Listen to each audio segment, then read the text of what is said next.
नमस्कार दर्शक बंधु मु पवित्र चलतु जाणी नवा आज दिन सबकि टॉप न्यूज अपडेट देश विदेश आरंभ करी ओडिशार समस्त गुरुत्वपूर्ण खबर जापर आज भिडियो न्यूज देखा पूर्व आपण मान अनुरोध मु समाज सेवा करने को चाहूँगी आ गरीब लोक मानक साहय चाहूँगी आपण मानक टंका पैसा किसी मागुनी आपण मैंने खाली वीडियो गोटे लाइक कर चैनल को सब्सक्राइब कर दिंतु जहाँफल में मो लक्ष्यस्थल में पहुँची पारि चलतु नजर पकड़ आज प्रथम खबर उपर आज प्रथम खबर प्रबल थंडार थरुची उत्तर भारत काश्मीर तापमात्रा 22 डिग्री खसला प्रबल थंडा और शीतल थरुची समग्र उत्तर भारत हिमाचल प्रदेश राजस्थान पंजाब हरियाणा उत्तर प्रदेश और जम्मू काश्मीर उत्तराखंड में तुषारपात सह प्रबल शीतल जारी रही आसंता 1 तारिख पर्यंत एसबू राज्य में तापमात्रा स्वाभाविक आहरी 5 डिग्री सेल्सियस ह्रास पाइब एवं अधिक थंडा अनुभूत हो बोली भारतीय पाणीपाग विभाग आईएमडी सतर्क सूचना जारी करी सूचना मिली। परवर्ती खबर जिला बुलिए नवीन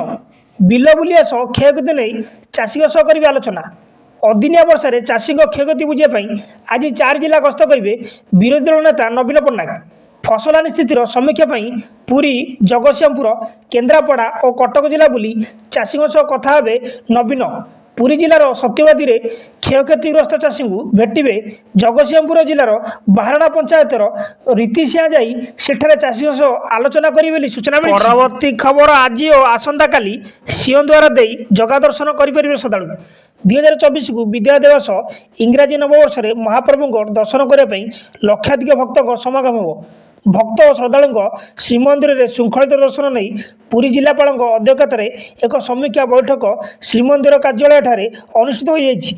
श्रीमंदिर में भक्त मैंने किभली श्रृंखल जाई दर्शन करेंगे और नीतिकांत किभली श्रृंखलित हो पार से नहीं सविशेष आलोचना तेज प्रबल भक्तों समागम को दृष्टि रखा जाई समस्त आवश्यक सुरक्षा व्यवस्था सह भक्तों पर्याप्त मात्रा पानीय जल जोगाण व्यवस्था करा एवं आज और काली केवल सिंहद्वार दे भक्त मैंने श्रीमंदिर भितर को प्रवेश करने सह अन्य 3 द्वार प्रस्थान करने व्यवस्था कराई भक्त श्रद्धालु माने मार्केट छक ठारू निर्माण होइतिबा बैरिकेड माध्यम आसी श्रीमंदिर भितर को प्रवेश करेंगे सूचना मिली। परवर्ती खबर जनवरी 3 रु नुआ शहर को विमान सेवा भुवनेश्वर 5 और झारसुगुड़ा को 4 शहर को उड़ियो विमान आसंता जनवरी 3 तारिख भुवनेश्वर और झारसुगुड़ा नुआ शहर को विमान चलाचल आरंभ हो सूचना अनुसार भुवनेश्वर विजु पट्टनायक अंतर्जातीय विमान बंदर लखनऊ डेराडून जयपुर इंदौर और कोची सीधा सड़क विमान चलाचल हो सेपरी जनवरी 1 झारसुगुड़ा स्थित वीर सुरेंद्र साय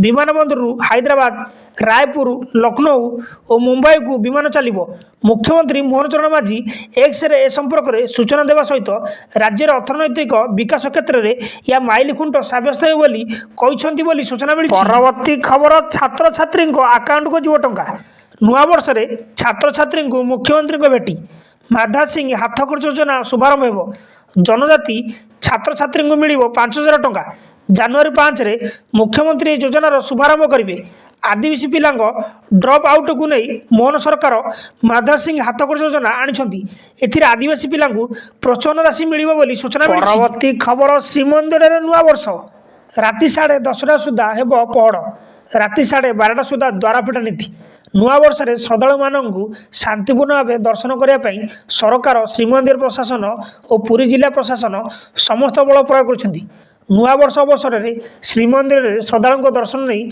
मुख्य प्रशासक अरविंद पाड़ी गुरुत्वपूर्ण सूचना देते श्री पाड़ी गणमाध्यम प्रतिनिधि को सूचना दे कहते आज राति 12:30 सुधा द्वारफिटा नीति नहीं आशावादी अच्छु से राति 10टा ରୁ 10:30 भितर पहड़ पड़ो शीघ्र पहड़ द्वारफिटा नीति हेले श्रद्धालु दर्शन सहज हो बोली सूचना मिली। परवर्ती खबर फेब्रुआरी राज्य में आयुष्मान भारत फेब्रुआरी राज्य में आयुष्मान भारत कार्यकारी हो या राज्य में गोपबंधु जन आरोग्य योजना जारी आयुष्मान भारत योजना केंद्रीय टीम ओडिशा परिदर्शन कर सारी चलित आर्थिक वर्ष में यह लागू करने सरकार घोषणा करते तेणु फेब्रुआरी यह लागू हो सूचना मिली। परवर्ती खबर नुआ वर्ष पालिबे ना नवीन विरोधी दल नेता नवीन पट्टनायक नुआ वर्ष पालन करेंगे ना तांको नववर्षर अभिनंदन जणाइवाई नवीन निवास न आसवाक नवीन शुभेच्छु मानक अनुरोध कर ପୂର୍ବତନ ପ୍ରଧାନମନ୍ତ୍ରୀ ମନମୋହନ ସିଂ ମୃତ୍ୟୁରେ ରାଷ୍ଟ୍ରୀୟ ଶୋକ ପାଳନ ଓ ଅଦିନିଆ ବର୍ଷାରେ କ୍ଷତିଗ୍ରସ୍ତ ଚାଷୀଙ୍କ ଦୁଃଖରେ ସମବେଦନା ଜଣାଇ ନବୀନ ଆଜି ନୂଆବର୍ଷ କାର୍ଯ୍ୟକ୍ରମରେ ସାମିଲ ହେବେ ନାହିଁ। ତେଣୁ ତାଙ୍କୁ ଅଭିନନ୍ଦନ ଜଣାଇବା ପାଇଁ ନବୀନ ନିବାସ ଆସିବାକୁ କୁହାଯାଇଛି ବୋଲି ସୂଚନା। ପରବର୍ତ୍ତୀ ଖବର, ଜାନୁଆରୀ 20ରୁ ଶ୍ରୀମନ୍ଦିରରେ ଆରମ୍ଭ ହେବ ଧାଡ଼ି ଦର୍ଶନ। ଜାନୁଆରୀ ମାସ 20 ତାରିଖରୁ ଶ୍ରୀମନ୍ଦିରରେ ନୂଆବର୍ଷରୁ ଧାଡ଼ି ଦର୍ଶନ ଆରମ୍ଭ ହେବ। ଆଇନ ମନ୍ତ୍ରୀ ପୃଥ୍ୱୀରାଜ ହରିଚନ୍ଦନ ଏନେଇ ସୂଚନା ଦେଇଛନ୍ତି। ଆଇନ ମନ୍ତ୍ରୀ କହିଛନ୍ତି, ଶ୍ରୀମନ୍ଦିରକୁ ମାର୍କେଟ ଛକ ଯାଏ ଏ ଧାଡ଼ି ହେବ। ଏହି ସମୟରେ ଶ୍ରଦ୍ଧାଳୁଙ୍କୁ ପାଣି ଯୋଗାଇ ଦିଆଯିବ। ଏହାଛଡ଼ା ସେଠାରେ କୁଲର, ଫ୍ୟାନ୍ର ବ୍ୟବସ୍ଥା ବି କରାଯିବ। ଭିନ୍ନକ୍ଷମ ଏବଂ ବୟସ୍କମାନଙ୍କ ପାଇଁ ସ୍ୱତନ୍ତ୍ର ପଦକ୍ଷେପ ନିଆଯିବା ଲାଗି ନିର୍ଦ୍ଦେଶ ଦିଆଯାଇଛି ବୋଲି ସୂଚନା ମିଳିଛି। ପରବର୍ତ୍ତୀ ଖବର, ଦେଶବାସୀଙ୍କୁ ନୂଆବର୍ଷରେ ଶୁଭେଚ୍ଛା ଜଣାଇଲେ ରାଷ୍ଟ୍ରପତି। ନୂଆବର୍ଷ ପୂର୍ବରୁ ରାଷ୍ଟ୍ରପତି ଦ୍ରୌପଦୀ ମୁର୍ମୁ ଦେଶବାସୀଙ୍କୁ ଶୁଭେଚ୍ଛା ଜଣାଇଛନ୍ତି। ରାଷ୍ଟ୍ରପତି ଏକ୍ସରେ ତାଙ୍କର ବାର୍ତ୍ତା ପୋଷ୍ଟ କରି କହିଛନ୍ତି ଯେ, ନୂତନ ବର୍ଷର ଶୁଭ ଅବସରରେ ମୁଁ ଭାରତ ତଥା ବିଦେଶରେ ରହୁଥିବା ସମସ୍ତ ନାଗରିକମାନଙ୍କୁ ମୋର ହାର୍ଦ୍ଦିକ ଅଭିନନ୍ଦନ ଏବଂ ଶୁଭେଚ୍ଛା ଜଣାଉଛି ବୋଲି ସୂଚନା ମିଳିଛି। ପରବର୍ତ୍ତୀ ଖବର, 2025 ସୁଭଦ୍ରା ଯୋଜନାର ବର୍ଷ ହେବ ପ୍ରଭାତୀ ପରିଡ଼ା। ନୂଆବର୍ଷରେ ମାଆମାନେ ନୂଆ ଖବର ପାଇବେ। ନୂଆବର୍ଷରେ 2025 ମସିହାରେ ମାଆମାନଙ୍କୁ 3 ଥର ଟଙ୍କା ମିଳିବ। 25 ମସିହାରେ ଚତୁର୍ଥ ପର୍ଯ୍ୟାୟ ସହ ମାର୍ଚ୍ଚ 8ରେ ମଧ୍ୟ ମିଳିବ। ରକ୍ଷାବନ୍ଧନରେ ମଧ୍ୟ ମିଳିବ। ତେଣୁ 25ରେ ସୁଭଦ୍ରା ହିଁ ସୁଭଦ୍ରା ହେବ। ଜାନୁଆରୀ ପ୍ରଥମ ସପ୍ତାହରେ ପୁରା ସର୍ଭେ ସରିବ ବୋଲି ପ୍ରଭାତୀ ପରିଡ଼ା କହିଛନ୍ତି ବୋଲି ସୂଚନା ମିଳିଛି। ପରବର୍ତ୍ତୀ ଖବର, 4 ଯାଏଁ ରାଜ୍ୟରେ ବଢ଼ିବ ଥଣ୍ଡା। ରାଜ୍ୟରେ ବଢ଼ିବ ଶୀତ। ନୂଆବର୍ଷରୁ ପାରଦ ଖସିବ ଏବଂ ପ୍ରବଳ ଶୀତ ଅନୁଭୂତ ହେବ। ଆସନ୍ତା 4 ତାରିଖ ଯାଏଁ ରାଜ୍ୟରେ ଥଣ୍ଡା ବଢ଼ିବ ଏବଂ ରାତି ତାପମାତ୍ରା 3ରୁ 5 ଡିଗ୍ରୀ ପର୍ଯ୍ୟନ୍ତ ଖସିବା ନେଇ ପାଣିପାଗ ବିଭାଗ ପୂର୍ବାନୁମାନ କରିଛି। ଆଜିଠୁ ଅଭ୍ୟନ୍ତରୀଣ ଓଡ଼ିଶାରେ କଳାହାଣ୍ଡି, କନ୍ଧମାଳ, ସମ୍ବଲପୁର, ବରଗଡ଼, ସୁନ୍ଦରଗଡ଼, ଝାରସୁଗୁଡ଼ା, ବଲାଙ୍ଗୀର, ସୋନପୁର, ବୌଦ୍ଧ, ମୟୂରଭଞ୍ଜ ଆଦି ଜିଲ୍ଲାର ତାପମାତ୍ରା କମିବ ବୋଲି ସୂଚନା ମିଳିଛି। ପରବର୍ତ୍ତୀ ଖବର, ପଞ୍ଜାବରେ ଆଜି 150ରୁ ଅଧିକ ଟ୍ରେନ୍ ବାତିଲ। ପଞ୍ଜାବରେ ଆଜି କୃଷକମାନେ ପଞ୍ଜାବ ବନ୍ଦ ବୋଲି କହିଛନ୍ତି। ଟ୍ରେନ୍, ବସ୍, ଯାତ୍ରୀବାହୀ ଯାନ ବନ୍ଦ ରହିବ। ରେଳ ଟ୍ରାକ୍ ସହିତ ଯାତାୟାତକୁ ରୋକିବା ପାଇଁ ଚାଷୀମାନେ ଚେତାବନୀ ଦେଇଛନ୍ତି। ସକାଳ 7ଟାରୁ 4ଟା ପର୍ଯ୍ୟନ୍ତ ରାସ୍ତା ଏବଂ ରେଳ ଚଳାଚଳ ବନ୍ଦ ରହିବ। ଏହି କାରଣରୁ ଉତ୍ତରପ୍ରଦେଶ ଦେଇ ପଞ୍ଜାବକୁ ଯାଉଥିବା 150ଟି ଟ୍ରେନ୍ରେ ବାତିଲ ହୋଇଛି ବୋଲି ସୂଚନା ମିଳିଛି। ପରବର୍ତ୍ତୀ ଖବର, ମଦ ବୋତଲ ପିଛା ବଢ଼ିବ 10 ଟଙ୍କା। ବଢ଼ିବ ମଦ ଦର। ମଦ ଦର ବୋତଲ ବୃଦ୍ଧି ହେବା ନେଇ ସୂଚନା ଦେଇଛନ୍ତି ଅବକାରୀ ମନ୍ତ୍ରୀ। ବିୟର ବୋତଲ ଓ କେନ୍ ପିଛା 10 ଟଙ୍କା ବଢ଼ିବ। ନୂଆବର୍ଷରୁ ରେଟ୍ ବଢ଼ିବ। ମଦରୁ କିଛି ଅଧିକ ଟଙ୍କା ପାଇବାକୁ ସରକାର ଲକ୍ଷ୍ୟ ରଖିଥିବା ବେଳେ କିଛି ଏମିତିକି ପଦକ୍ଷେପ ନେବାକୁ ଯାଉଛନ୍ତି ରାଜ୍ୟ ସରକାର। ବିଦେଶୀ ମଦ ଅପେକ୍ଷା ବିୟର କେନ୍ର ଚାହିଦା ବଢ଼ୁଥିବା ବେଳେ ମଦ ନିଗମ ପାଖରେ 9 ଲକ୍ଷ ବିୟର ପେଟି ରହିଛି।